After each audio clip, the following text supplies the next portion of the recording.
안녕하세요. 기술과정 두 번째 시간이죠. 네.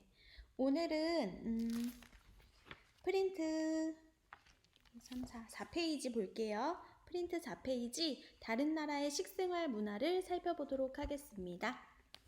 선생님이 지금 빈 교실에서 녹음을 하느라 소리가 조금 울릴 수도 있어요. 네, 그 점 좀 양해해 주세요. 자, 다른 나라 식생활 문화 첫 번째, 프랑스 먼저 볼게요. 프랑스. 자, 우리 프랑스 하면 딱 뭐가 떠올라요? 네, 미식가의 나라. 그쵸? 굉장히 프랑스 음식이 맛있기도 맛있고 또 멋도 있는 것으로 굉장히 유명하잖아요. 네, 프랑스를 좀 살펴보면요. 프랑스는 지중해와 대서양을 접하고 있기 때문에 기후가 좀 온화한 편이고요. 그리고 농산물, 축산물, 수산물 이런 다양한 먹거리들이 풍부해서 다양한 음식이 발달할 수 있었죠. 그리고 그뿐만 아니라 프린트 우리 두 번째 동그라미로 보면 맛도 맛이지만 창의력이라든지 이 요리에 대해서 창의력이라든지 시각적인 효과 이런 것도 굉장히 중시하는 나라예요. 그래서 그 섬세한 조리 기술 이런 것들로 색이라든지 모양, 맛의 화려함을 굉장히 추구하는 편이죠.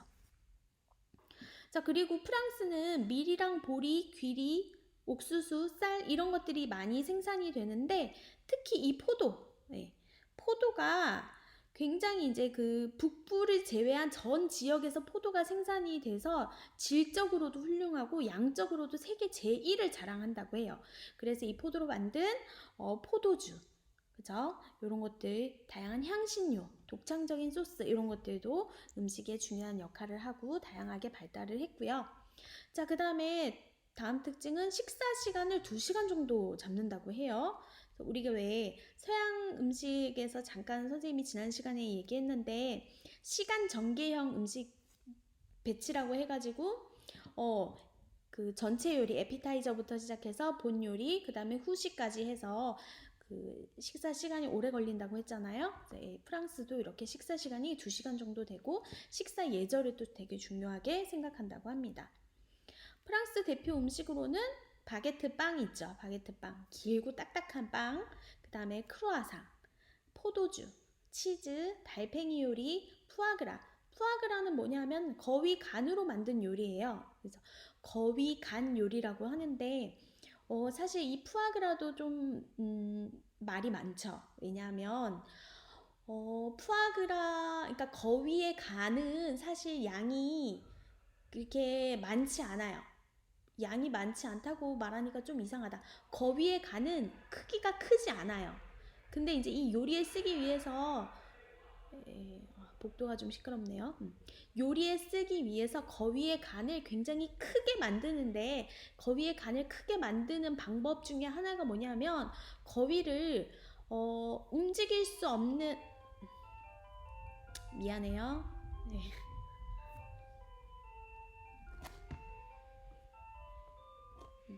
거위를 거의 움직일 수 없는 좁은 틀에다가 딱 놔두고 거의 운동을 할 수 없게끔 좁은 틀에다가 두고 강제 급식을 한다고 해요. 그래서 관을 통해서 이 관을 오리가 그냥 스스로 먹는 데는 양이 한계가 있잖아요.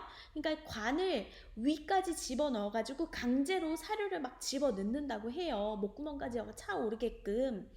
그렇게 목구멍까지 차오르게끔 사료를 먹죠. 움직이지 않고 가만히 있죠. 그러니까 비만이 되는 거죠. 그래서 다시 말하면 이 거위의 간이 그냥 지방간이 되는 거예요. 지방간.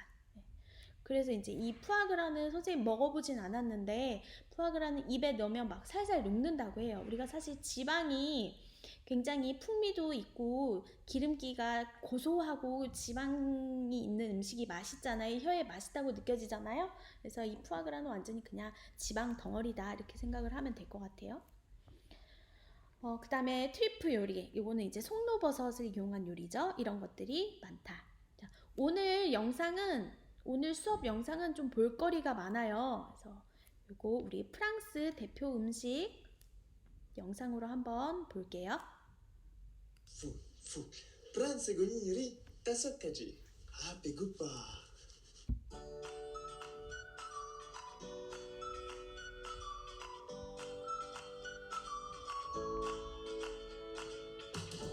안녕하세요 여러분, 알지예요. 오늘은 프랑스 국민 요리 5가지 배워볼게요. 아마 여러분은 다양한 크루아상을 다양한 나라에서 보실 거예요. 아르헨티나에서는 메디알루네예요. 폴란드에서는 로갈스 타와르스키예요. 터키에서는 아이초레예요. 이탈리아에서는 코르네테예요. 스페인에서는 꽈르네예요. 전부 다른 음식을 하고 있지만 교훈은 모두 크루아상입니다. 전부 맛있어요. 그래도 진짜 크루아상은 프랑스에서 맛볼 수 있어요. 크루아상은 버터향 가득하고 조각이 바스스 떨어지며 페이스트리가 겹겹이 쌓여있는 빵의 이름입니다. 모양이 초승달이랑 비슷해서 영어 크레센트라는 초승달의 이름에서 따왔습니다. 크루아상이 유명해지는 계기는 1839년 유명한 오스트리아의 포병 장교인 아우구스트 장이 파리에 있는 비엔나 베이커리를 열게 되면서 시작됩니다. 이 빵집에서는 비엔나의 특산품을 많이 팔았는데 대표적으로는 키펠이라는 초승달 모양의 빵을 팔았죠. 그 이후에 이 빵집이 키펠로 유명해졌고 다른 빵집들도 너나 할 것 없이 그 요리를 따라하다가 크루아상으로 발전시키며 명맥을 이어나갔다는 것입니다. 이 이외에도 마리 앙뚜아네트를 통해서 프랑스로 소개되었다 혹은 전쟁통에 소개되었다는 등등 여러 설이 있지요. Le pain au chocolat, le pain au raisin, le chausson pain, la brioche 먹어보세요. 진짜 너무너무 맛있어서 프랑스 티켓 살 거예요. 여러분, 영화 라따뚜이 봤어요? 라따뚜이 무지 맛있는 거 아세요? 사실 라따뚜이는 지정의 야채와 올리브오일 크림 찌개입니다. 프랑스 남부 지역의 전통적인 야채 스튜인 라따뚜이는 19세기부터 요리되져 왔습니다. 처음에는 평판이 그렇게 좋지 않았어요. 왜냐하면 간단한 재료와 간단한 요리 과정 덕분에 감옥에서 재소자들이 많이 먹는 음식이었기 때문이에요. 심지어 1846년에 출판된 프랑스 사전에는 라따뚜이가 쥐를 위한 스튜라고 소개되어져 있습니다. 제가 생각했을 땐 아마 그것 때문에 영화 라따뚜이도 쥐랑 함께 만들어진 게 아닌가 싶습니다. 그러나 이 요리의 미천한 과거와 달리 오늘날에는 전 세계에서 사랑받고 있으며 가난한 사람들을 위한 음식으로 여겨지지 않죠. 하지만 실제로 제철 야채를 잘만 쓴다면 다른 프랑스 요리에 비해 꽤나 저렴한 음식축에 속합니다. Le beurre bourguignon 볼 거예요. 거기에요. 와인 나온 거기에요. 르브 보기뇽을 설명하기 위해서는 보기뇽에 대해서 먼저 말을 해야 할 텐데요. 보기뇽은 프랑스의 지역 이름입니다. 와인으로 아주 유명한 곳이죠. 와인을 담뿍 넣고 푹 끓여준 고기 음식입니다. 아주 낮은 온도에서 오랫동안 천천히 요리해야 하고요. 그래서 와인이 고기 속까지 잘 스며들어야지 정말 맛있는 르브 보기뇽이 됩니다. 처음에는 농부들 사이에서 르브 보기뇽의 인기가 있었는데요. 후에 귀족이나 부유층들 사이에서도 인기 있는 요리가 되었고 오늘날에는 빠질 수 없는 프랑스의 대표 요리로 손에 꼽힙니다. 네, 프랑스 대표 음식 사진을 한번 볼까요? 자, 일단 프랑스를 대표하는 에펠탑이죠. 자, 이거는 달팽이 요리죠. 달팽이 요리. 달팽이 요리는 골뱅이 요리랑 맛이나 식감이 비슷해요. 그래서 이렇게 달팽이를 한번 데쳐서 버터를 넣고 이렇게 조금 볶은 다음에 이렇게 위에 소스 같은 걸 얹어서 먹는 요리고요. 그다음에 이게 아까 선생님이 얘기했던 푸아그라예요. 푸아그라. 여기 분홍색 햄같이 납작한 거 보이죠? 네, 이게 바로 푸아그라 거위 간 요리고요. 그 다음에 이게 아까 나왔던 라따뚜이, 그쵸? 라따뚜이라는 음식이고요. 그 다음에 이게 아까 마지막에 설명 나왔던 브리기뇽, 네, 브리기뇽이라는 우리식으로 말하자면 갈비찜, 네, 그 정도 그런 요리가 될 것 같아요. 네, 두 번째 이탈리아의 식생활 문화 볼게요. 이탈리아. 자, 먼저 특징을 보겠습니다. 자, 이탈리아는 북위 36도에서 47도에 걸쳐 있고요. 추운 사막 지역을 제외하고는 1년 내내 온난한 지중해성 기후를 갖고 있다고 해요. 그래서 곡물이라든지 과일, 밀, 옥수수, 쌀, 감자, 포도, 올리브, 오렌지 이런 것들이 굉장히 많이 나는 나라고요. 그 다음에 이탈리아 음식의 특징이 동물성 식재료와 식물성 식재료를 적절하게 이렇게 잘 조합을 해서 그런 이상적인 조합에 기초한 음식 문화 전통을 가지고 있다고 합니다.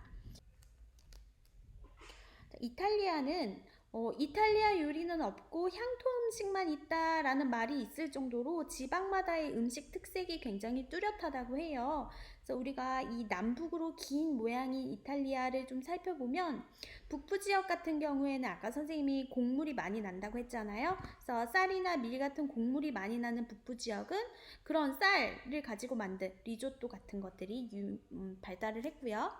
그 다음에 남부는 아까 선생님이 과일이 많이 난다고 했죠? 그래서 남부에 많이 나는 올리브라든지 다양한 과일을 가지고 이용한 파스타 요리가 발달을 했어요. 그 다음에 중부는 다양한 해산물과 와인의 산지로 맛이 좀 진하고 감칠맛이 강한 소스를 사용하는 것이 특징이라고 해요.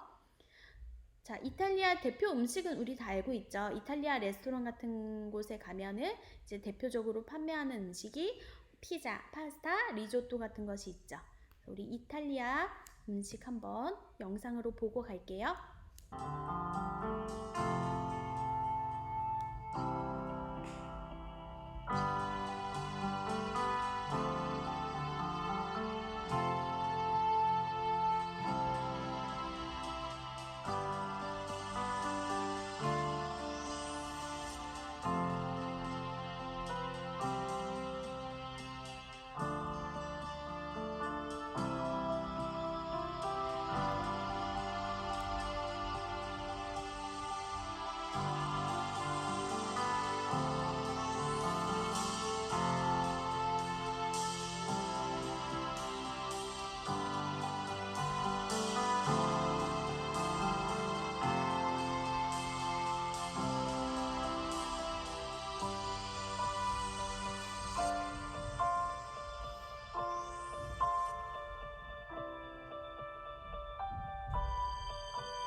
네, 이탈리아의 대표 음식 한번 사진으로 살펴볼게요. 자, 먼저 이 사진은 이탈리아의 대표 수상 도시죠. 어디죠? 네, 베니스, 베네치아라는 도시죠. 자, 첫 번째 음식은 라자냐라는 음식인데요. 라자냐는 이제 이탈리아 파스타 요리 중에 하나로 반죽을 얇고 넓게 밀어서 이렇게 직사각형 모양으로 자른 파스타를 속 재료와 함께 층층이 쌓아서 오븐에 구워서 만든 요리예요. 자, 이거는 아까 얘기했던 리조또죠, 리조또. 선생님이 아까 이탈리아 북부 지방의 대표 음식이라고 했었고요. 자, 이 음식은 뭐죠? 네, 이거는 이제 카프레제 샐러드라는 건데요. 이거는 이제 토마토와 모짜렐라 치즈, 바지를 넣어서 만든 이탈리아 카프리풍의 샐러드라고 합니다. 자, 이거는 이제 파스타인데, 자, 우리가 보통 파스타라고 하는 것은 지금 보이는 거는 스파게티 면을 이용한 파스타고요. 파스타 면 종류는 굉장히 많아요. 아까 선생님이 그 라자냐 얘기하면서 라자냐는 넓고 넓고 큰 직사각형의 모양의 파스타를 가지고 이용했다고 했잖아요. 그래서 이렇게 파스타의 모양은 다양한데 지금 우리가 흔히 이제 이탈리아 레스토랑에서 먹는 이런 파스타는 스파게티 면을 이용한 파스타죠. 그래서 요거는 토마토 파스타라고 보면 되고요. 네. 자, 다음은 미국입니다. 미국 볼게요. 미국의 식생활 문화를 보겠습니다. 자, 일단 미국은요, 굉장히 크잖아요. 땅덩어리가 크잖아요. 그래서 스뷸한 동부 지역이랑 좀 건조한 서부 지역으로 나눌 수 있는데, 또 우리가 기후 같은 경우에도 북동부 지역은 좀 대륙성 기후, 그 다음에 남동부 쪽은 온대 및 아열대 기후, 그리고 서부 캘리포니아 쪽은 지중해성 사막 기후, 이렇게 넓은 국토의 다양한 기후대에 생산되는 굉장히 풍부한 농산물, 축산물, 수산물 이런 것들이 이제 많다는 거죠. 자, 첫 번째 보면 자, 첫 번째 동그라미 같이 볼게요. 자, 미국은 역사적으로 다양한 민족이 유입되면서 미국에는 원주민과 여러 민족의 음식이 혼합된 식문화가 자리를 잡고 있죠. 그래서 예를 들면 이탈리아 사람들이 미국으로 건너오면서 이탈리아 음식을 가지고 왔는데 이 가지고 온 이탈리아 음식이 미국식으로 바뀌었어요. 대표적인 게 이제 피자죠, 피자.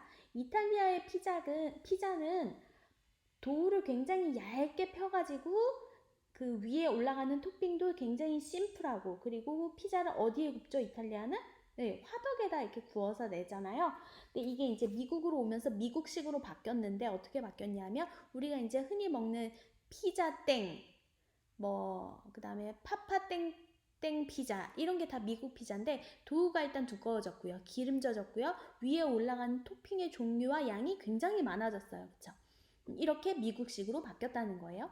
그래서 브리또라든지 타코 같은 그런 멕시코 요리도 미국식으로 이렇게 바뀌어서 발달을 하게 됐죠. 그래서 첫 번째 특징은 퓨전 음식이 발달했다는 거고요.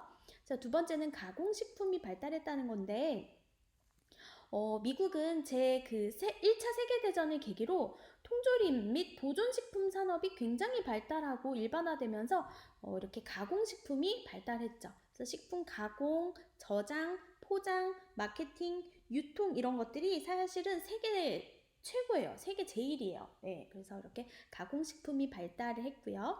자, 그 다음 세 번째 특징은 미국인들은 실용성을 굉장히 중요하게 생각을 해요. 우리 미국 사람들은 핵가족화가 굉장히 빨리 된 나라가 미국이고요. 그 다음에 바쁜 일과 등으로 인해서 식사 시간을 절약하기 위해서 외식을 많이 하고요. 그 다음에 냉동식품이라든지 반조리식품 이런 것들도 많이 먹어요. 그리고 실용성을 또 되게 중요하게 생각을 하기 때문에 운반이라든지 보관이 편리한 식품이나 아니면 이제 독특한 향과 맛이 있는 그런 기능적인 음식을 많이 선호하는 경향이 있죠. 그래서 냉동식품, 반조리식품, 기능성 식품 이런 것들을 선호한다. 자, 그 다음에 미국은 외식을 즐기는 또 문화예요. 그래서 일이 중심이 된 생활과 외식을 즐기는 문화 때문에 비용이라든지 시간, 노력을 절약할 수 있는 좀 실용성 중심의 식생활, 그런 걸로 인해서 패스트푸드가 발달했죠. 패스트뿐만 아니라 아까 말한 것처럼 반조리식품, 냉동식품, 즉석식품, 일품요리, 통조림 이런 것들이 발달했고요. 그리고 햄버거, 프라이드 치킨, 타코, 피자 같은 패스트푸드가 발달했다. 자, 다음 특징은 이제 미국은 육류와 고칼로리 섭취 위주의 식생활이 굉장히 또 유명하죠. 그래서 육류 소비가 많은 식생활 때문에 사실 미국인들은 이제 만성질환 발병률이 굉장히 높죠.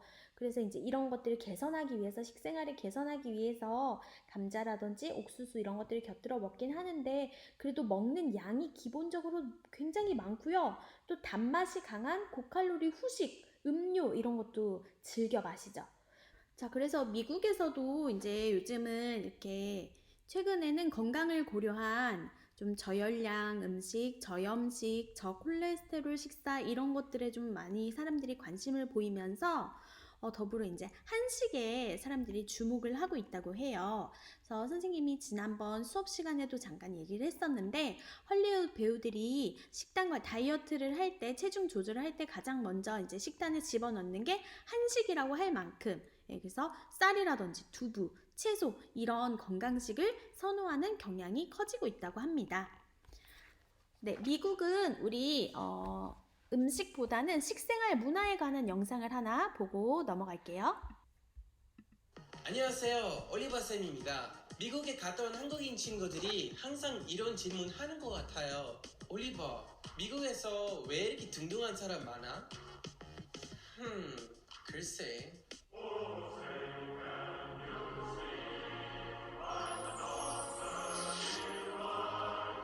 미국인 성인 35%가 비만입니다. 길거리에서 본 10명 중에 3명 이상 비만이란 뜻이에요. 초기 사망 원인 20%가 비만이고요. 매년 의료비용 20%가 비만 때문에 사용되고 있어요.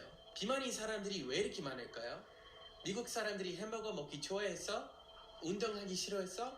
게을렀어? 개인적인 이유도 있겠지만 사회적인 이유 있는데요. 여러분에게 몇 가지 소개해드리겠습니다. 첫 번째 이유, 1인분 양이 엄청 많다.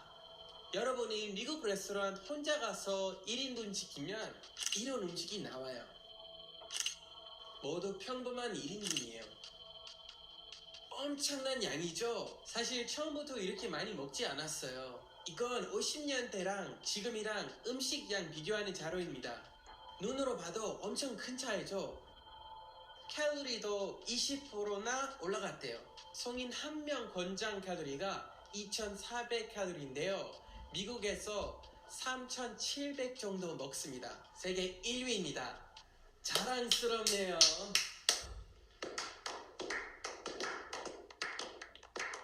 두 번째 이유, 큰 땅덩어리. 여러분, 슈퍼로 걸어가면은 얼마나 걸려요? 아이스크림 먹고 싶으면 편의점 가죠. 편의점이 얼마나 가까이 있어요? 5분? 10분 걸려요? 저는 텍사스에서 왔는데요. 땅이 너무 커서 편의점 가려면은 30분 걸려요. 슈퍼로 가려면은 1시간 걸려요.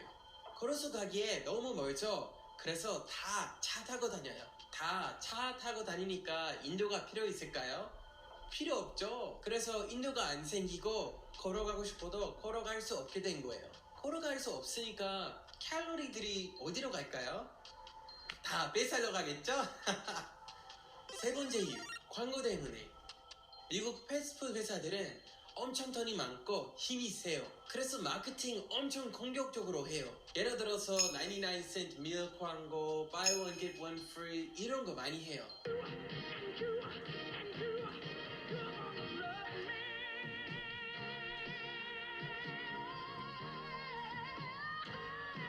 매스미디어에서 나오는 음식 광고 중에 60% 이상은 이런 패스트푸드 광고들이에요. 그리고 건강한 음식 광고는 11%밖에 안 돼요.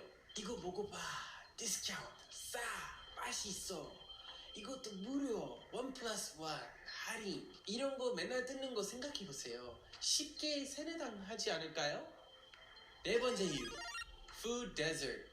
많은 한국 사람들이 미국이 선진국이라서 너무 좋다고 생각하는 것 같은데 근데 사실은 가난한 사람들이 굉장히 많아요. 미국은 빈부격차가 엄청 큰 나라입니다. 이건 OECD에서 조사한 빈부격차 자료인데요. 한국에 비해 미국이 매우 높다는 것을 알 수 있어요. 생각보다 심각하죠. 가난한 사람에게 1달러밖에 없다고 생각해 봅시다. 사과가 1달러, 햄버거 1달러. 여러분이라면 어떤 거 먹을 거예요?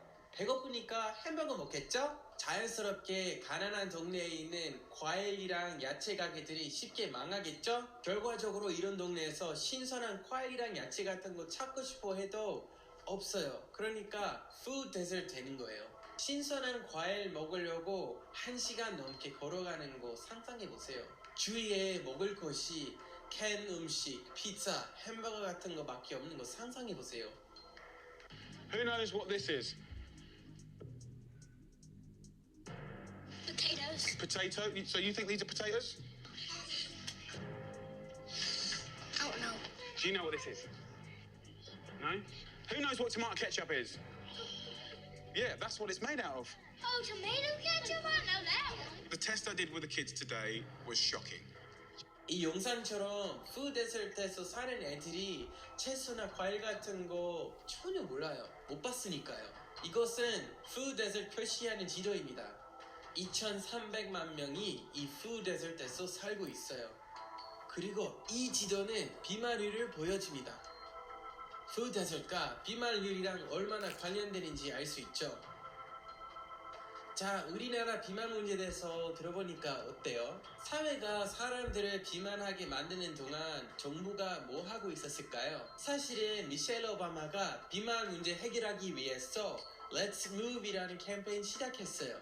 I want to see you all moving, all right? Okay. Exercise and moving can be fun.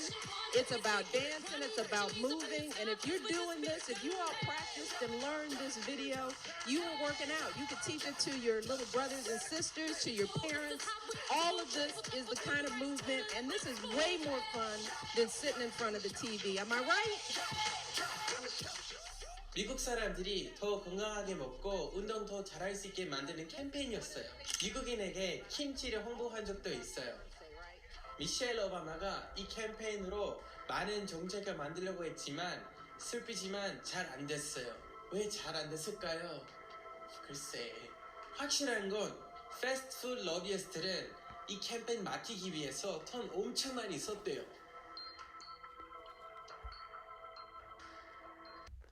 네, 다음은 중국의 식생활 문화를 살펴보겠습니다.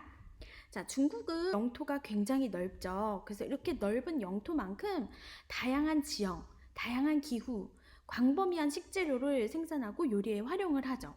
그래서 대부분의 지역이 이제 중국은 대륙성 기후에 속하고요. 남부지방은 아열대 수분, 중부지방인 양쯔강 그 하류 쪽은 온대 수분 기후, 서부지방은 온대 몬순 기후, 북부지방은 한랭 수분 기후로 이렇게 지역마다 기후 차이가 굉장히 큰 나라예요. 그래서 이제 이렇게 요리법이라든지 요리 종류도 다 다양하고요. 지역에 따라서 독특한 식생활 문화가 형성되어 있어서 각 지방의 소수민족 고유의 그런 수많은 음식도 있는 나라가 바로 중국이라는 나라죠. 자, 그래서 특징 하나씩 살펴볼게요. 첫 번째 보면 다양한 지형과 기후, 그쵸?로 인해서 식재료와 요리법 종류가 다양하고 지역에 따른 독특한 식생활 문화가 형성되어 있다. 그럼 두 번째 보면 우리나라랑 마찬가지로 음양오행 사상에 기초를 두고 있죠. 식생활 기초를. 약식동원 사상도 중국에 반영이 돼 있고요. 우리나라랑 다르게 좀 독특한 거 한 가지가 일물 전체식 사상이에요. 일물 전체식 사상. 그래서 한 가지 재료를 전부 먹는 것이 건강에 좋다고 여겨가지고 어떤 재료라도 버리지 않고 이제 다 사용하는 거죠. 그래서 우리 왜 중국 음식 되게 특이한 거 있잖아요. 제비집 요리라든지 곰발바닥 같은 그런 특이한 재료에 이르기까지 식재료에 제한을 거의 두지 않죠. 그 중국에 그런 얘기가 있어요. 중국에서는 다리 4개 달린 것 중에 책상 다리 빼고 다 먹는다. 뭐 이런 얘기가 있을 정도로 식재료에 제한을 두지 않는다. 자, 그 다음 특징은 중국은 이제 화식, 기본이 화식이죠. 반드시 재료를 익혀서 먹어요. 생식을 거의 하지 않고 반드시 재료를 익혀서 먹는 게 특징인데요. 동물성 식품뿐만이 아니라 곡식이라든지 채소 이런 것도 꼭 익혀서 먹고요. 물도 그냥 물 마시는 게 아니라 반드시 찻잎을 넣고 끓여서 마시는데 이런 전통은 오래전부터 이어지고 있는 전통이라고 합니다. 자, 그 다음에 중국 요리는 또 다양한 조미료와 향신료를 사용하는 게 특징이죠. 그래서 중국 요리에 쓰이는 조미료와 향신료는 굉장히 다양해서 뭐 굴소스부터 시작해서 두반장, 간장, 매실소스, 그 다음에 우리 왜 짜장면 먹을 때 쓰는 춘장, 그 다음에 뭐 천면장 이런 것들이 있고요. 그 다음에 파, 생강, 마늘, 술, 팔각, 계피, 후추, 참기름, 뭐 표고버섯, 고추 이런 다양한 조미료와 향신료를 사용하고요. 그 다음에 식재료를 제한을 두지 않고 풍요롭고 화려한 특징이 있다. 그래서 대표 음식 잠깐 볼까요? 자, 중국의 대표 음식을 보면 선생님이 중국이 워낙 광범위하고 그래서 좀 지역을 네 부분으로 나눠놨어요. 그래서 우리 중국의 수도죠. 베이징 대표 요리는 이제 육류를 이용한 튀김이라든지 볶음 음식. 그래서 베이징 덕, 오리 통구이 요리가 굉장히 유명하고요. 광둥 지방은 부드럽고 담백한 맛이 특징이라고 해요. 그래서 광둥 지방의 대표 요리는 탕수육이죠. 네, 탕수육. 그 다음에 상하이의 대표 음식은 상하이는 달콤하고 진한 맛을 내는 게 특징이라고 해요. 그래서 동파육이 대표 음식이고요. 그 다음에 스촨 지방, 우리가 사천 지방으로 알고 있죠. 그래서 매운맛, 짠맛, 신맛 등이 강한 것이 특징이라고 합니다. 그래서 대표 음식에는 마파두부 이런 것들이 있죠. 자, 사진을 보면요. 이게 이제 뭐냐면 꽁빠우찌띵. 네, 꽁빠우찌띵. 그래서 깍둑썰기한 고기와 땅콩, 매운 홍고추를 이렇게 함께 볶아낸 사천 지역을 대표하는 요리고요. 자, 이거는 이제 뭔지 아시죠? 마파두부. 원래 발음은 마포두부. 네, 마파두부고요. 자, 그 다음에 이게 이제 꾸라우로그라고 해서 튀긴 돼지고기 위에 새콤달콤한 소스를 뿌려 먹는 광동지방 음식. 이게 우리가 알고 있는 바로 뭐예요? 네, 탕수육이죠, 탕수육. 자, 이게 이제 동파육이에요. 선생님이 아까 상하이 지방의 대표 음식이라고 했던 동파육이죠, 동파육. 항저우에 왔으면 빙차 말고도 꼭 한번 맛봐야 하는 이곳에 별미가 있습니다. 다름 아닌 동포로 동파육입니다. 이 동파육에는 신이자 관료였던 소동파의 애민정신이 깃들어 있습니다. 서구를 이제 대규모로 정리하는 그 준설 사업을 할 때 이쪽 황주의 많은 인민들을 이제 전부 동원을 했잖아요. 그 사람들 다 이제 많은 수고를 하고 끝났는데 이 사람들 어떻게 좀 수고에 내가 좀 보답을 해줄까 고민하다가 그 사람들이 보낸 고기들을 이런 돼고기를 자기 방식으로 동파육으로 만들어 가지고서 다시 다 보내준 거야. 근데 이 백성들이 먹으니까 너무 맛있거든. 그래가지고서 이제 어떤 가게에서 이걸 한번 그 동파가 일러준 대로 한번 만들어서 이제 동파육이라는 이름을 내걸고 팔기 시작해가지고 이제 이름이 나는 거예요. 동파육입니다. 그렇게 동파의 고기, 동파육이 탄생한 겁니다.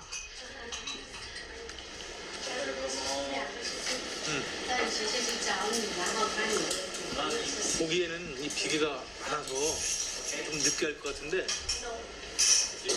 전혀 그렇지 않네요. 이때 살포기하고 이게 고기의 맛이 적당하게, 비계의 맛이 적당하게 올려가지고 맛있는데요? 과연 소동파에게 감사할 만한 맛이네요. 자, 이게 바로 아까 선생님이 얘기했던 베이징 지방의 대표 음식 베이징 덕 오리 통구이 요리죠. 이것도 영상 한번 볼게요. 这个地方里边的内脏，从这个地方掏出来，从这个地方，糖水、椒。 예, 지금 저기 이 겉 표면을 만져보면요, 벌써 상당히 뭐라 그럴까, 바삭바삭한 느낌이 옵니다. 베이징 카오야의 등급은 어떤 오리를 사용하느냐, 어떻게 굽느냐로 나눠집니다.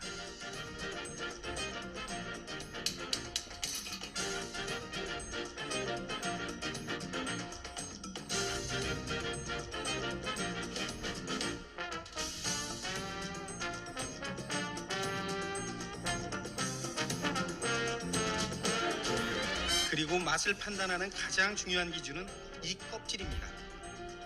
얼마나 바삭바삭하게 구워냈느냐가 관건이죠. 여기 또 우리 나름대로 제가 다른 집에서 봤을 때는 껍질을 완전히 살하고 분리를 하는데 여기는 껍질하고 살하고 이렇게 살짝 같이 붙어가지고 나오게 되거든요. 우리가 족발도 살만 먹으면 심심하고 껍질만 먹으면 또 뭔가 부족한 느낌이 드는데 그 두 가지가 이렇게 같이 모아지는 그런 느낌이 나고 있어요. 그러니까 살하고 껍질하고 같이 이렇게 아 뜨거라. 이렇게 살하고 같이 이렇게 잘라가지고 접시에 담고 있습니다. 음. 等一下，我给你上烤鸭。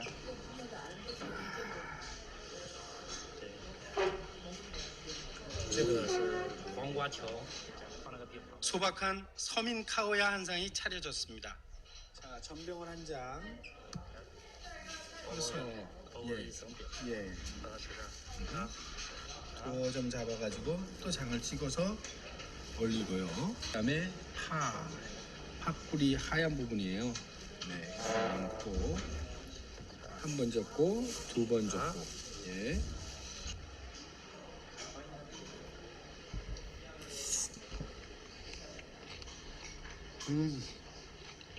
찍겠습니다. 살짝 오이 한쪽에 넣고 이렇게 한번 접어주고 이렇게 한번 접어주고